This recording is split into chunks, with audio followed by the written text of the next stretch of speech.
Il y a moins d'une année de cela, démarrait un nouvel ARG. Selon certains, ce dernier ne paierait pas de mine. Selon d'autres, par contre, il risquait de devenir un casse-tête de haute volée. Et bien aujourd'hui, malgré que celui-ci ne soit pas encore terminé, j'ai décidé de vous en parler. Et pour cause, il va falloir accrocher votre cerveau au portique du savoir et laisser votre imaginaire prendre le chemin de l'étrange pour en comprendre le sens. Générique.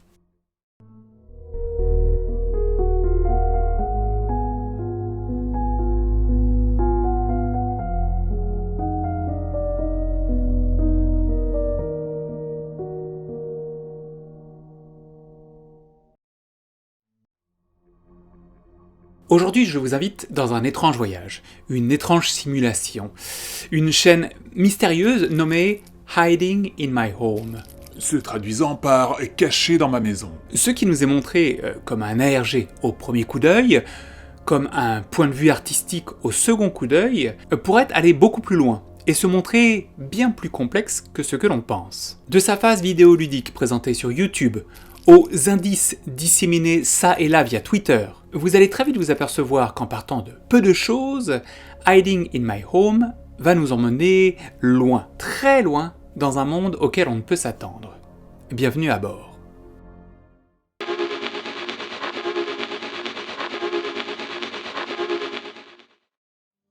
Nous sommes quelque part aux États-Unis le 23 juillet 2020. Une personne dont on ne connaît pas encore le prénom nous propose une vidéo ne durant qu'une trentaine de secondes. Dans cette vidéo, il va nous offrir son point de vue artistique sur ce qu'il considère être un cauchemar.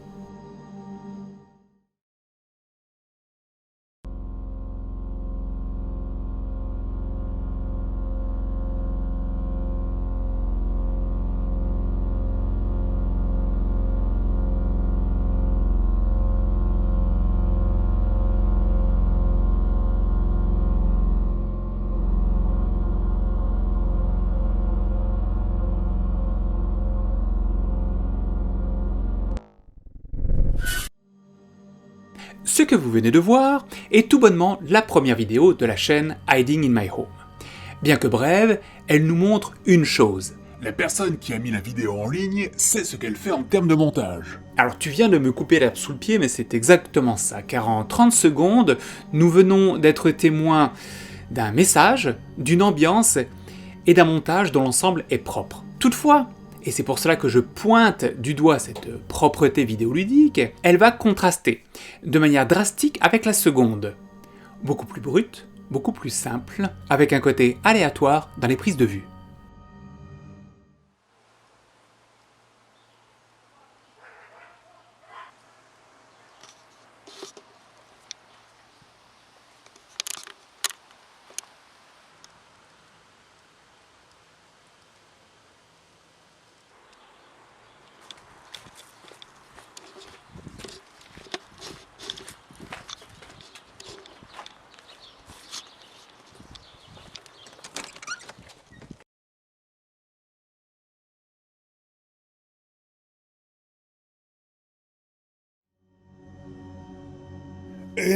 Je sais, oui. Oublie ça. L'image de fin. Il est très bon de l'avoir relevé, mais personne n'a encore rien trouvé sur son sens. Je te le dis tout de suite. Cette chaîne commence donc avec deux premières vidéos, contrastant énormément l'une avec l'autre. Toutefois, l'étrangeté refera son apparition lors de la troisième vidéo.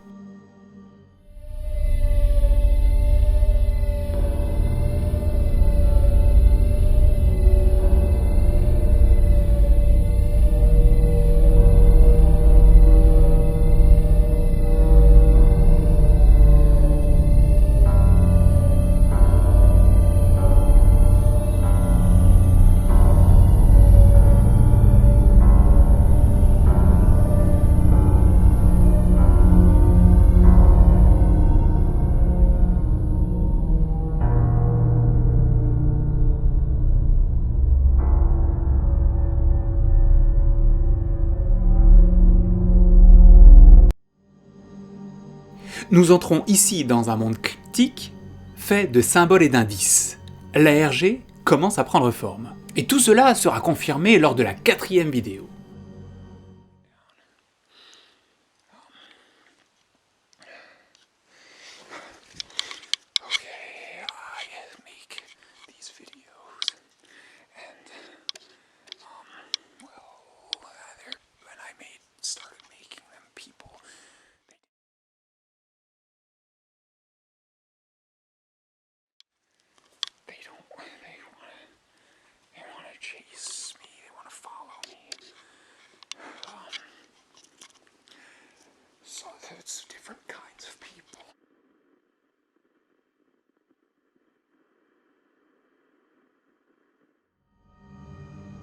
Encore une fois, peu de montage dans celle-ci. Oui, en effet, tout comme la seconde. Nous sommes dans un produit brut avec cette voix murmurant en arrière-plan derrière la caméra.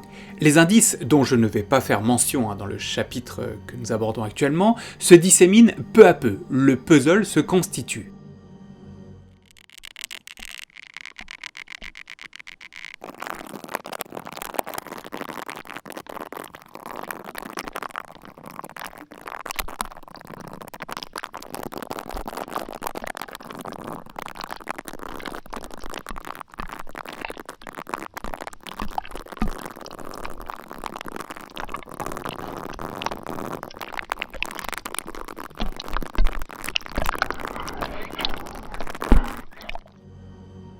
Ce que vous venez de voir n'est autre que la 5e vidéo.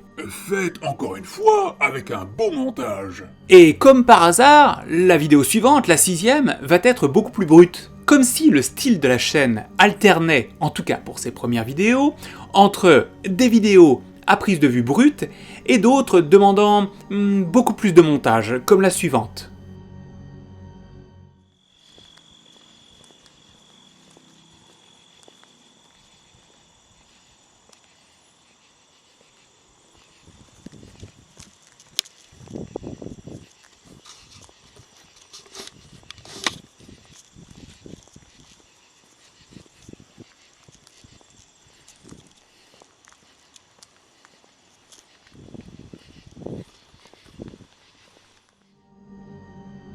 Mais sait-on exactement à qui on a affaire jusque-là?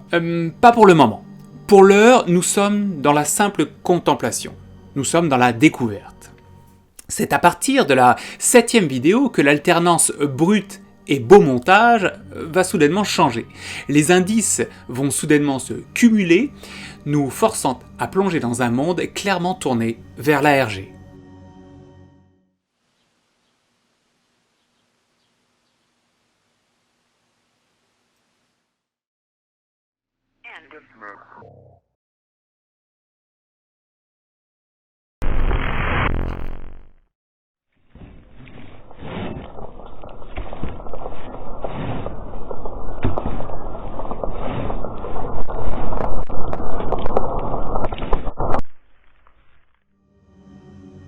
Ah, il semble quand même que les indices en termes de lieu et d'histoire sont plutôt pauvres, hein. On ne nous donne absolument rien jusque-là.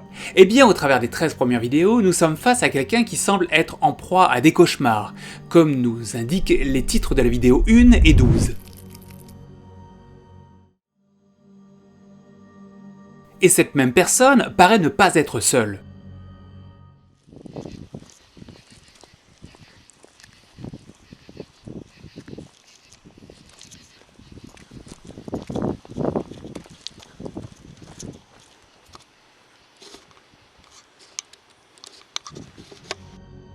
Ou en tout cas, ne se sent pas seul.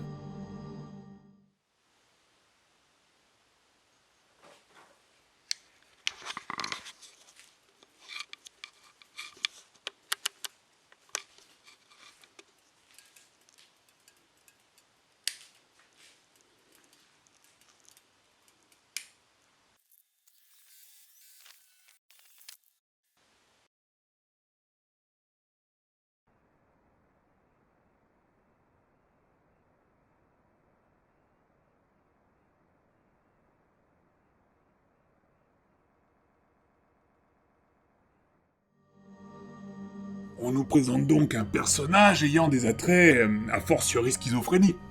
Schizophrénique, oui, on pourrait dire ça. Éventuellement, oui, mais attends, car tu ne connais pas encore la suite, car c'est au bout de la 14e vidéo que soudainement, la chaîne va prendre un tournant drastique. Cette dernière dure environ 7 minutes, mais en voici quelques extraits.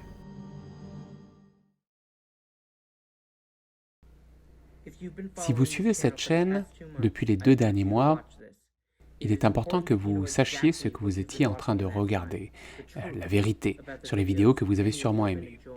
Je m'appelle Anthony et je vais partager les informations telles que je les ai moi-même vécues. Le 6 septembre 2020, mon frère de 7 ans, Jordan, est porté disparu. Mais ce qu'ils ont trouvé était dans la cabane, située juste en arrière de notre garage. C'était du matériel vidéo. Il n'y avait pas de caméra, mais un trépied, un peu petit mais de qualité professionnelle. Il n'y avait pas d'empreinte digitale dessus. Les vidéos de cette chaîne YouTube montrent quelqu'un restant sur ma propriété pendant au moins 2 mois, sans qu'on le sache. La personne serait éventuellement l'assassin de mon petit frère.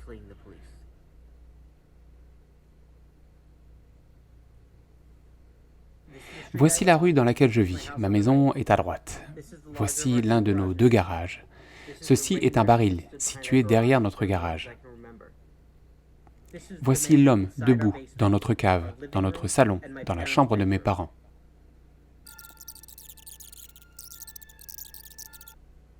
Pour ceux qui se demandent comment je peux mettre une vidéo sur cette chaîne, je ne vais pas donner trop de détails, mais c'est assez simple d'avoir accès à une chaîne YouTube si vous êtes patient.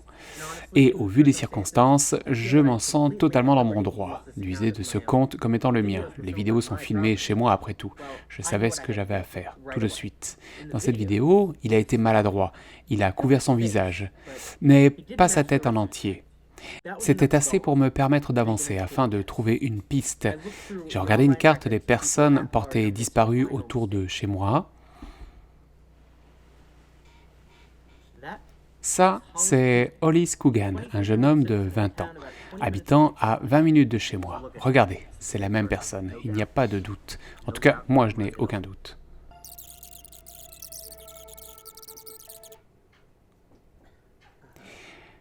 Je ne sais si c'est nécessaire de le dire, mais mes parents ne sont pas au courant. Personne ne l'est. Sauf moi. Mes parents ont encore de l'espoir de trouver Jordan en vie, qu'il va revenir. Ils ne seront pas au courant de ce qu'il se passe, jusqu'à ce que je trouve qui est responsable. Alors, j'irai voir la police. Alors là, on change de décor, on change de perspective, et surtout, on se plonge dans une toute autre ambiance. De la vidéo 1 à la vidéo 13, nous étions témoins de la production vidéoludique d'une personne nommée Hollis Coogan. Et soudainement, Anthony vient de faire son apparition pour nous donner un témoignage inattendu. Alors en gros, vous l'aurez compris, mais ce cher Anthony a réussi à s'immiscer sur la chaîne YouTube de ce Hollis qui l'accuse d'avoir créé ses vidéos sur le terrain de ses parents. Et au passage, il nous fait part de la disparition de son petit frère qui, a fortiori, et en tout cas à ses yeux, aurait un lien avec ce dernier Hollis. Ah, on sort du domaine cryptique pour arriver dans une sorte d'histoire à tiroir, j'ai l'impression. Et bien pour ceux qui ne connaissent pas le principe des histoires à tiroir, il faut se référer au principe des charades à tiroir, dont voici la définition. Une charade à tiroir est une charade dont les propositions sont fondées sur des jeux de mots. Par exemple, mon premier est dur. Dans une charade classique, la réponse pourrait être Pierre. Dans une charade à tiroir, la réponse est pro, parce que pro c'est dur. Pour donner le mot procédure. Oh, j'ai mal au crâne, j'aime pas ça. Eh bien, une charade à tiroir mélange subtilement le jeu de mots et la phonétique, ce qui oblige à penser au-delà du premier degré pour en arriver au second ou au tiers degré, d'où le côté tiroir. C'est-à-dire que la réponse n'est pas posée de but en blanc sur la commode, mais il faut ouvrir les tiroirs pour aller voir au fond l'idée qui peut se cacher derrière. Alors dans notre histoire, le côté tiroir dont je fais mention vient du fait que l'ARG sort de son contexte, puisque Anthony nous présente l'ARG créé par Hollis comme étant quelque chose de vrai, comme si Anthony découvrait tout cela en même temps que nous. Ainsi, il met l'emphase sur un point important, c'est qu'il ne serait pas, ou peut-être pas, un acteur, mais qu'il pourrait lui-même aussi être un joueur. Le côté tiroir, c'est donc ici que Anthony se présente comme un joueur immiscé dans l'ARG, alors que d'habitude, le joueur est en dehors de l'ARG, contemplatif, et acteur dans le fait qu'il essaye d'en trouver la solution. Ainsi, l'ARG que nous avions vu jusqu'alors, qui n'était qu'un simple jeu cryptique, sort soudainement de cet appareil pour nous plonger dans le regard de celui qui découvre cette ARG. C'est donc à partir de la vidéo 14 que nous entrons dans un autre monde, un monde qui s'auto-étudie. Ceci a bien entendu été sous nos yeux depuis la vidéo 18. On peut voir ce type en arrière-plan à plusieurs reprises, et comme quelqu'un dans les commentaires l'a souligné sous la vidéo 20, il pourrait s'agir d'une personne hors champ. Qui serait alors cette personne? Si cette place ou cette maison appartient à cet étranger, donc ce type serait un individu lambda qui vivrait dans l'appartement de Holly, comme un membre de sa famille par exemple.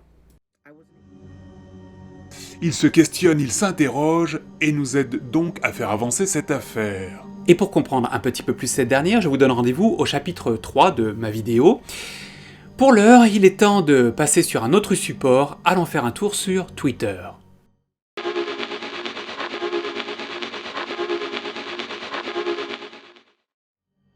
Hiding in My Home n'existe donc pas seulement sur YouTube, on le retrouve également sur Twitter. Le premier tweet a été créé le 3 août 2020, soit 2 semaines après la création de la chaîne sur YouTube. Et de manière évidente, le compte est détenu lui également par Hollis. Ce qui nous intéresse, tout particulièrement sur ce compte, ce ne sont pas les partages de ses propres vidéos, mais les divers indices qu'il dissémine ça et là, comme au travers de ses anagrammes par exemple.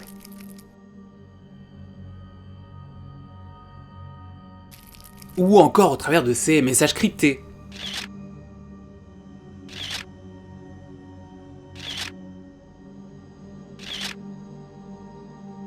Ou encore ces images nous donnant sûrement d'importantes indications.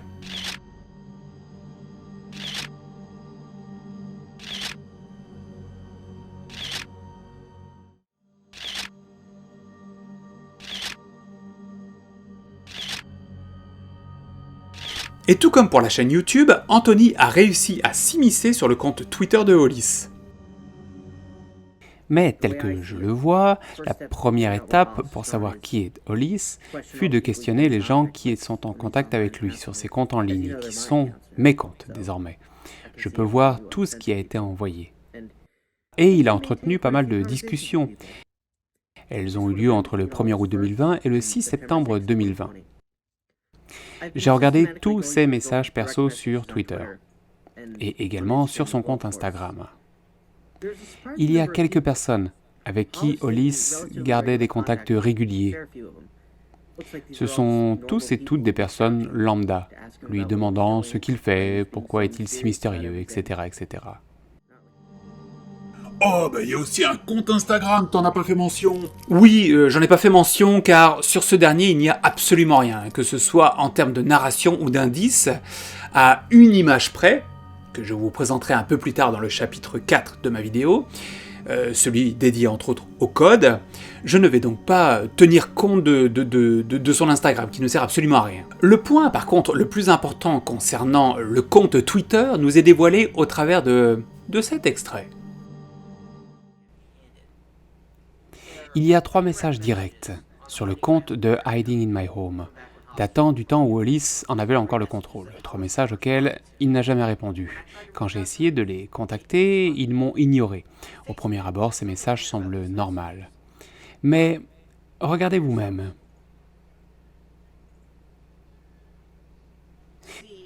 Vous voyez, il est difficile de savoir ce qui est pertinent et ce qui ne l'est pas. Ces personnes pourraient aussi bien parler sans aucune arrière-pensée ou depuis le début, comme vous le savez.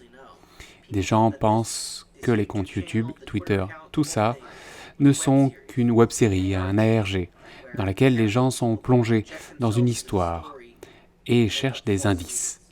Je ne sais si ces messages contiennent particulièrement des indices ou si on doit en déduire quelque chose, mais ils sont étranges.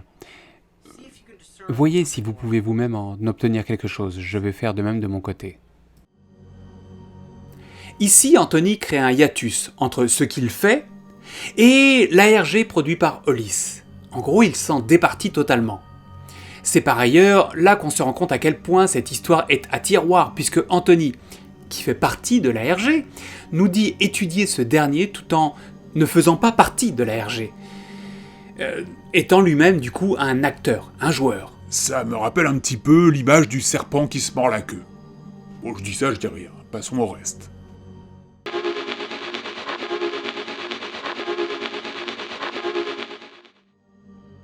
Maintenant que nous connaissons le contenu et l'approche proposée par ces deux supports, que sont YouTube et Twitter, je me permets de faire un point sur l'histoire de Hiding in My Home.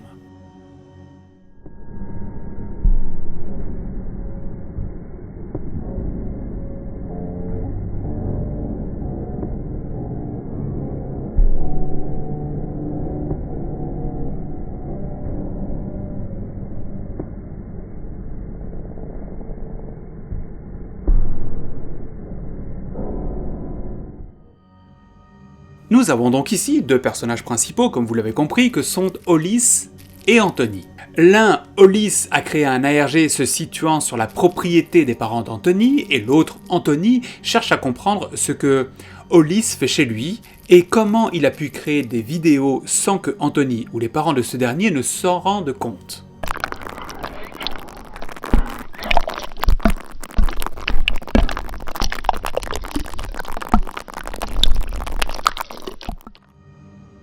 Hollis semble être également en proie à des hallucinations, et dit voir ou sentir autour de lui des présences. Il apparaît même que ce dernier serait en lien avec un psychiatre.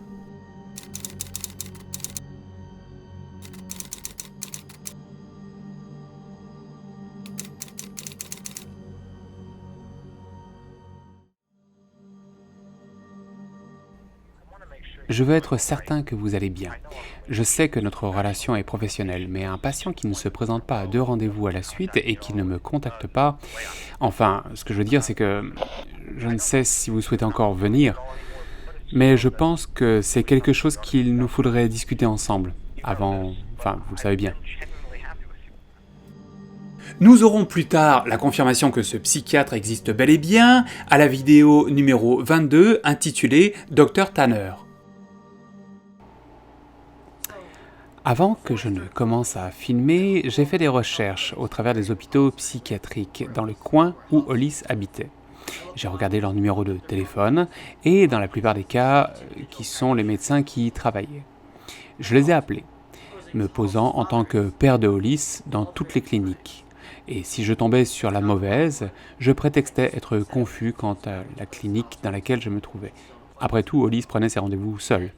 Et alors, bingo, j'ai appelé la ligne principale d'une des cliniques, puis ils m'ont donné le nom du psychiatre de Hollis. Son nom est le docteur Elliot Tanner. Son bureau n'est pas très loin de chez moi. Nous voici donc maintenant avec 3 personnages. En fait, si tu comptes bien, il y en a 4. Il ne faut pas oublier le petit frère d'Anthony qui a disparu, il s'appelle Jordan. Et dont Hollis sera accusé d'être auteur de sa disparition, entre autres. Exactement. C'est à la vidéo 19 qu'un nouveau personnage va faire son apparition, de manière très succincte. Nous le nommerons Cliff puisque c'est ainsi qu'il a été nommé sur Reddit et sur le Discord concernant Hiding in My Home.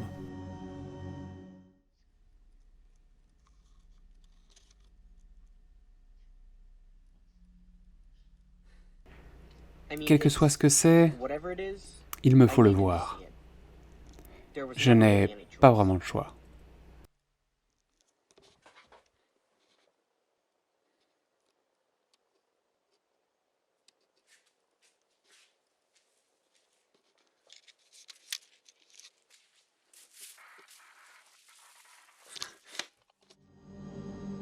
Voilà, vous venez de voir Cliff et nous n'en saurons absolument pas plus pour le moment.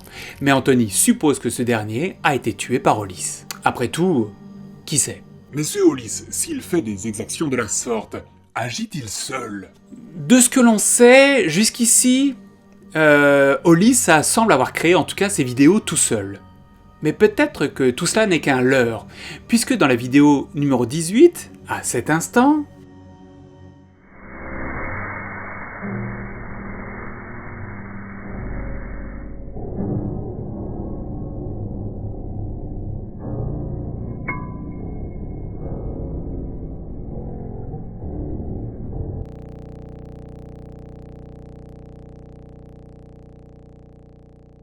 apparaît une silhouette qui sera nommée encore une fois par les participants sur Discord, Bubble, et sur lequel nous n'avons absolument aucune information.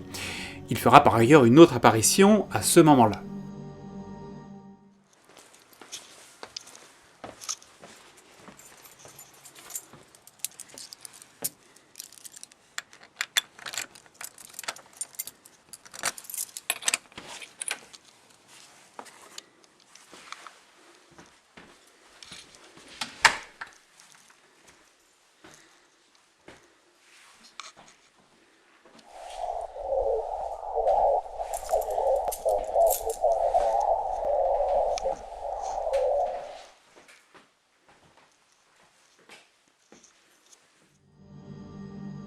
L'histoire va s'étoffer au fur et à mesure du temps et nous allons finir par découvrir, cette fois-ci non pas un personnage, mais une entité, le Regional Protectorate. Qu'est-ce que c'est que ça? Une administration? Une corporation? Un groupuscule? Qui ils sont reste encore à être déterminé. Mais Anthony finira par entrer en contact avec l'un des protagonistes de cette organisation dans la vidéo numéro 24, intitulée Contact.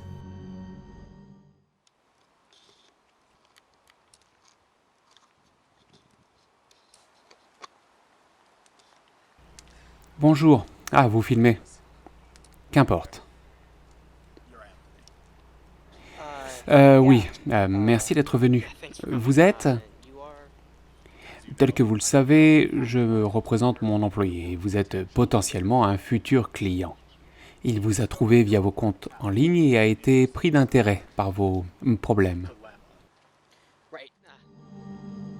La discussion va bien sûr beaucoup plus loin que ce que je viens de vous montrer, mais grosso modo, les points les plus importants sont soulignés d'entrée de jeu, et c'est cela qu'il faut retenir. Nous savons donc que cette personne travaille pour le Regional Protectorate, et nous explique qu'Anthony est un futur potentiel client. Et nous n'en saurons donc pas plus si j'ai bien compris, puisque cette histoire est encore en cours. Eh bien tout à fait. Passons maintenant au tour des indices, des déchiffrements, des codes, des énigmes.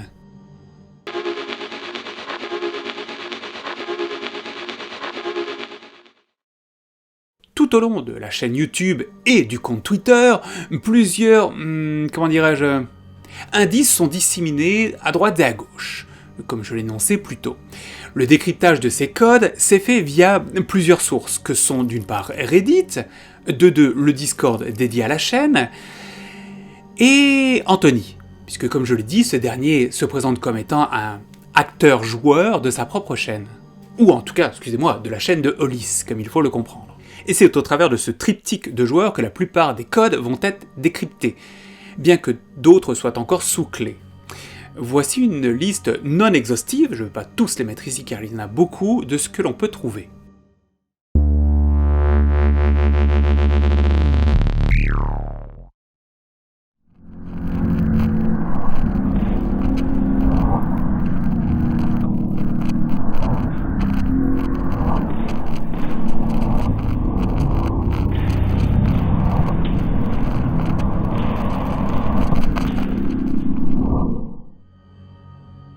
Le message caché dans ce passage a été tout d'abord déchiffré via Discord. Il s'agit d'un jeu de couleurs entre le blanc, le rouge et le bleu, et le nombre de fois que chacune de ces petites lumières clignote. Au final, le message qui en découle est le suivant.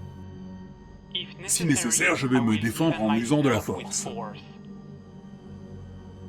Et par ailleurs, Anthony en fera lui-même part dans l'une de ses vidéos ici.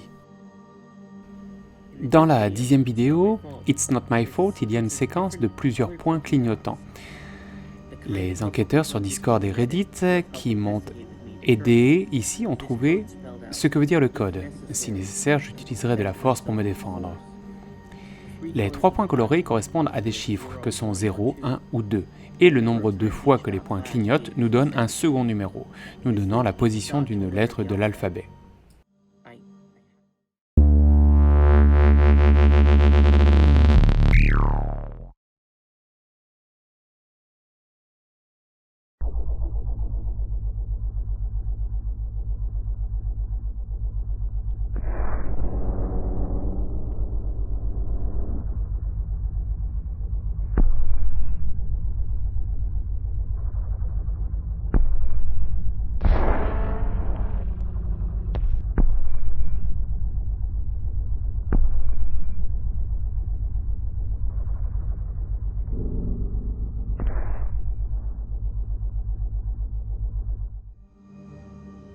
Dans cet dernier extrait vidéo, de multiples images semblent faire de brèves apparitions.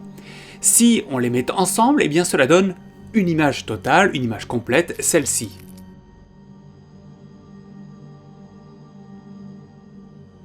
Sur laquelle on voit le visage de Hollis apparaître, ainsi que quelques bribes de lettres en arrière-plan. Aucun lien avec l'histoire à l'heure actuelle n'a encore été trouvé.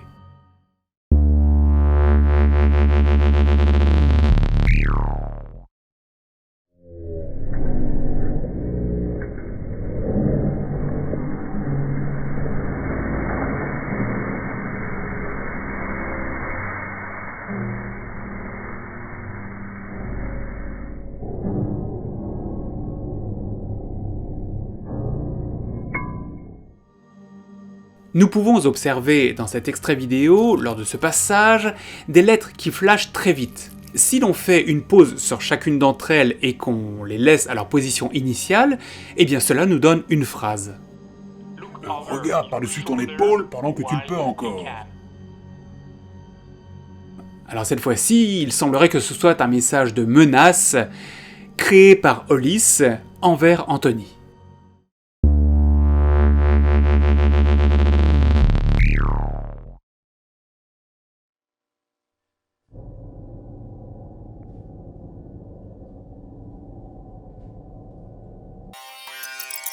Could use some advice.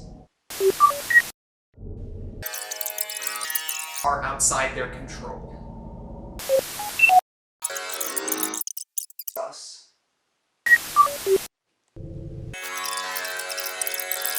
Okay.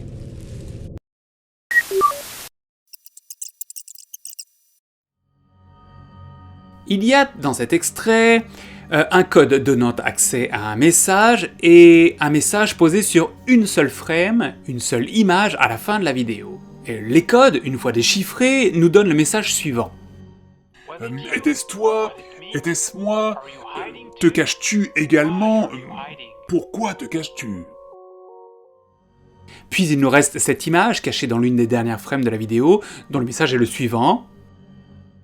Pense à toutes les manières que j'ai pour te faire du mal. Encore une fois, nous sommes clairement sur une menace perpétrée par Holly envers Anthony.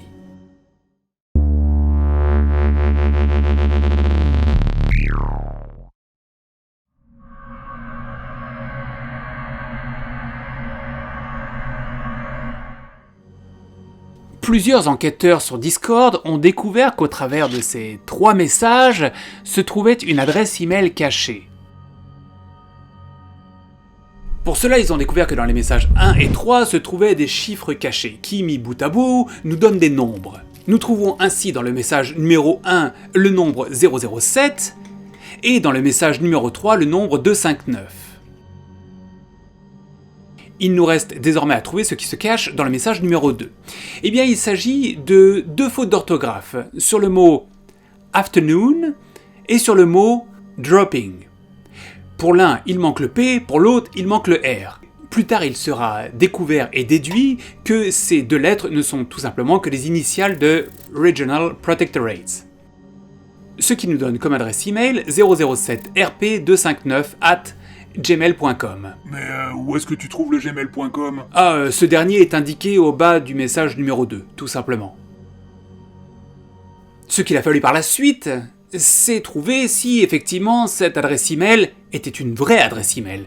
Et sur Discord, eh bien, plusieurs de ces petits enquêteurs ont envoyé un message à cette adresse. Et c'est tout. Hein? Quoi? Comment ça, c'est tout? C'est fini là? Tu te fous de moi là ou quoi? Et oui, je me fous de toi en fait. Oui, en fait, parce qu'ils ont reçu une réponse. Si vous souhaitez faire une demande, envoyez s'il vous plaît un message sur le compte Twitter @D4EONOXLM4GI4EV. Merci de votre coopération en espérant faire des affaires avec vous rapidement. Signé le Regional Protectorate. Et c'est exactement à ce moment du jeu que cette entité a donc été mise au grand jour. Même si au fond nous ne savons pas encore de qui il s'agit. Et le compte Twitter? Ah oui, ce fameux compte Twitter. Eh bien, sache qu'il existe bel et bien, mais que rien sur ce compte ne semble en découler. Peut-être qu'au bout du compte, il ne s'agit que d'une fausse piste créée par Hollis.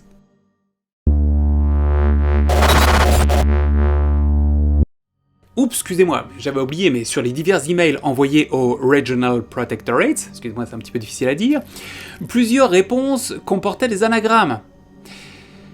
Pour l'instant, personne ne sait exactement quoi faire de ces anagrammes, mais ça a au moins le mérite d'être intriguant, et surtout d'être souligné.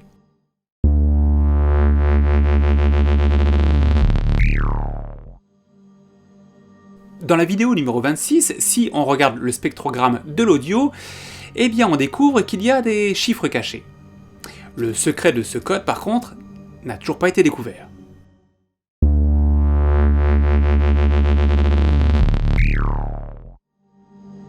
Sur le compte Twitter de Hiding in My Home se trouvent plusieurs anagrammes. Tous ont été trouvés à l'heure actuelle. Gros travail de la part des réditeurs et des personnes sur Discord. On retrouvera pêle-mêle des messages comme Ne me suis pas. D'où cela vient-il? Ils sont hauts dans les arbres. etc., etc. Tous ces messages provenant évidemment de Hollis restent encore à être mis en lien avec l'histoire.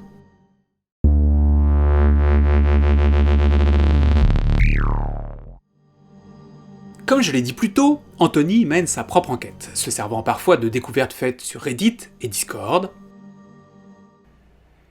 Il est parti en couille sur son compte Twitter. Il a posté des mots sans sens, qui sont sans doute des anagrammes, selon le subreddit. L'un de ces anagrammes serait « Don't follow me », se référant sans doute à la marche de Hollis dans les bois. Tandis que d'autres fois, il nous emmène ses propres déductions. Il y a plusieurs images aléatoires, je peux en comprendre certaines. Sur celle-ci, on dirait par exemple mon garage, dans lequel Hollis passe beaucoup de temps. Ici, cela ressemble à ce symbole que l'on retrouve sur sa chaîne. Les autres, je ne sais pas. Je ne vais pas ici développer l'ensemble des détails qu'il nous présente, car ce serait une vidéo beaucoup trop longue sinon. Je vous laisse donc l'opportunité d'user de votre propre curiosité.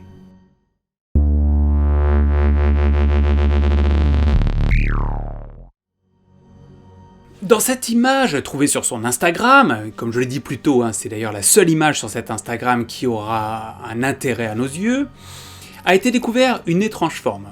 Pour la faire apparaître, j'ai personnellement utilisé quelques outils via Photoshop.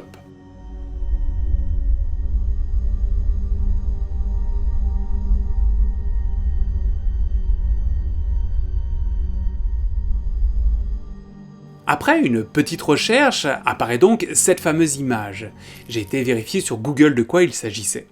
Il s'agit de ce médicament, qui est a fortiori un traitement contre la dépression, la schizophrénie ou les troubles bipolaires, et d'autres troubles encore. Ah, il se pourrait alors peut-être que ce soit le traitement utilisé par Hollis, puisque rappelle-toi, il est suivi par un psychiatre. Oui, ce pourrait que ce soit ça, et si c'est le cas, écoute, Hollis joue de sa propre médication pour nous disséminer un petit indice, peut-être sur son état mental, je ne sais pas.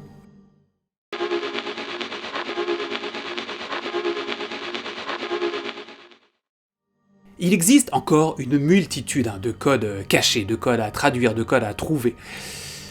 Et ce que je vous ai donné, lors du chapitre 4, ne sont qu'une partie de ce que l'on peut découvrir. Ah, il y en a quand même déjà pas mal. Et je peux vous assurer que sur Discord et sur Reddit, ça ne chôme pas. C'est fou le travail effectué jusqu'alors. Mais cela démontre bien une chose, c'est la complexité à laquelle nous faisons face au travers de cette ARG. Et donc pas de souci, pas d'ambiguïté, il s'agit bel et bien d'un ARG. De manière évidente, oui, tous les codes sont là pour nous le montrer, que ce soit en termes d'histoire ou en termes cryptiques. Par contre, et c'est en ce point que cette ARG sort du lot, on ne peut être certain que Anthony soit un acteur ou un joueur tout comme nous. On comprend qu'il fait partie intégrante de l'histoire, mais on ne peut définir s'il est à lui seul créateur ou s'il subit la création de quelqu'un d'autre, et ça, c'est du grand art. Dernier détail, j'ai vérifié si ce fameux Hollis et si le docteur Tanner existait réellement, et je n'ai absolument trouvé aucune trace de leur existence sur Internet. On peut donc en déduire que ces personnages sont bel et bien fictifs. Jusqu'à preuve du contraire, oui en effet. Mais je pense que essayer de trouver leurs traces valait toujours le coup, on ne sait jamais. Merci de m'avoir suivi dans ce nouvel étrange voyage. J'espère que vous serez intéressés tout comme moi par cette subtile, cette sublime ARG. Petit message entre vous et moi, je vous rappelle que je possède un Twitter sur lequel je suis plutôt actif. Alors sachant que j'habite à l'autre bout de la Terre par rapport à la France, je mets les messages la nuit, donc vous les avez le matin. Sinon, je possède également une page Facebook, sur laquelle je poste les vidéos que je mets, principalement. Je ne suis beaucoup moins actif que sur Twitter. Et sachez que j'ai également ouvert un Utip il y a de cela un mois, mais il n'est pas encore vraiment mis en place parce que je ne comprends pas encore très bien comment ça fonctionne. Mais vous pouvez toujours vous y abonner, hein, ça coûte rien. Allez, sur ce, je vous souhaite une excellente nuit, une excellente prochaine journée, une excellente prochaine semaine. Ciao à tous et au prochain étrange voyage.